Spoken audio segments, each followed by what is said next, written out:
Chicken চাপের এর চাইতে সহজ রেসিপি হতে পারে না। একদম হোটেল স্টাইলে তৈরি করে দেখিয়েছি, তবে ঘরোয়া মশলায়। চাইলে এই রেসিপিটা আপনারা ফলো করতে পারেন, এতে করে একদম হোটেলের মতো করে পারফেক্ট চিকেন চাপ ঘরেই তৈরি করতে পারবেন। চিকেন চাপ তৈরি করার জন্য আমি ২টা চিকেন লেগ পিস নিয়েছি আর মাংসগুলোকে ভালোভাবে পানি দিয়ে পরিষ্কার করে নিয়েছি। এবার একটা ছুরির সাহায্যে মাংসের নিচের অংশগুলোকে আমি কেটে নিচ্ছি আর হাড়ের থেকে একটু ছাড়িয়ে নিচ্ছি। আর দেখতেই পাচ্ছেন ছুরি দিয়ে আমি কিভাবে কাজটা করছি, একদম হাড়ের থেকে মাংসগুলোকে ছাড়িয়ে নিতে হবে। আর হাড়ের থেকে মাংসগুলো ছাড়িয়ে নেওয়া হয়ে গেলে এবার মাংসটাকে উল্টো করে নিচ্ছি। তারপর ছুরির যে অংশে ধার নেই সেই অংশটা দিয়ে এভাবে করে একটু থেতলে নিচ্ছি। আর এভাবে করে মাংসগুলোকে থেতলে নিলে খুব তাড়াতাড়ি মাংসগুলো ভাজার সময় সিদ্ধ হতে পারবে আর ভিতরটা অনেকটা জুসি হবে। একইভাবে করে আমি ২টা টুকরাকে ভালোভাবে প্রসেস করে নিয়েছি।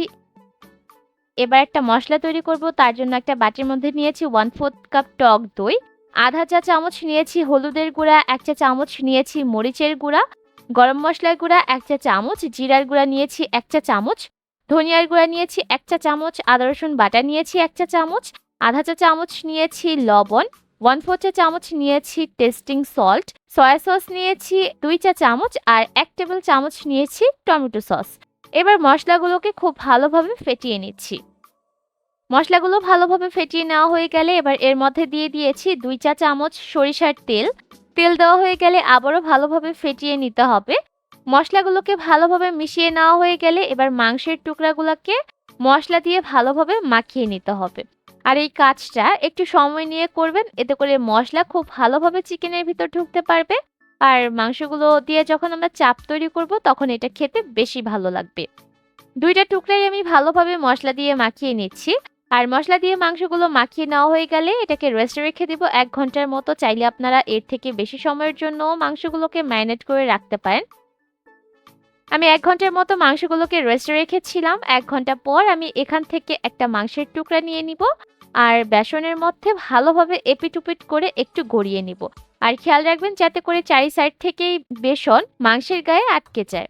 আর এভাবে করে মাংসগুলো বেসন দিয়ে গুঁড়িয়ে নেওয়া হয়ে গেলে আমি এগুলোকে ভাজতে চলে যাব। ভাজার জন্য চুলায় পর্যাপ্ত পরিমাণ তেল আমি ভালোভাবে গরম করে নিয়েছি।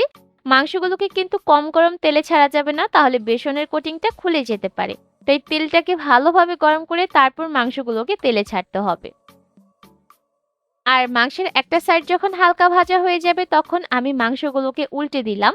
আর ২টা সাইডে যখন একটু ভালো করে ভাজা হয়ে যাবে তখন চুলার আঁচটাকে কমিয়ে মিডিয়ামে করে দিতে হবে। আর ততক্ষণ পর্যন্ত ভাজতে হবে যতক্ষণ না পর্যন্ত মাংসগুলো পুরোপুরি সিদ্ধ হয়ে যায়।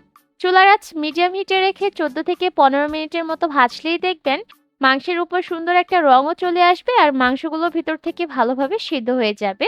আর ঠিক সেই পর্যায়ে মাংসগুলোকে আমি চুলা থেকে নামিয়ে নিচ্ছি। খুব সহজ পদ্ধতিতে আর ঘরোয়া মশলায় আমি এই চিকেন চাপটা তৈরি করে দেখিয়েছি। আর এই চিকেন চাপটা তৈরি করার পর এটা খেতে এত বেশি টেস্টি হয় যে কেউ বুঝতেই পারবে না এটা ঘরে বানানো চিকেন চাপ। আশা করছি আজকের রেসিপি আপনাদের কাছে ভালো লেগেছে। আজকের মতো বিদায় নিচ্ছি। সবাই অনেক ভালো থাকবেন। আল্লাহ হাফেজ।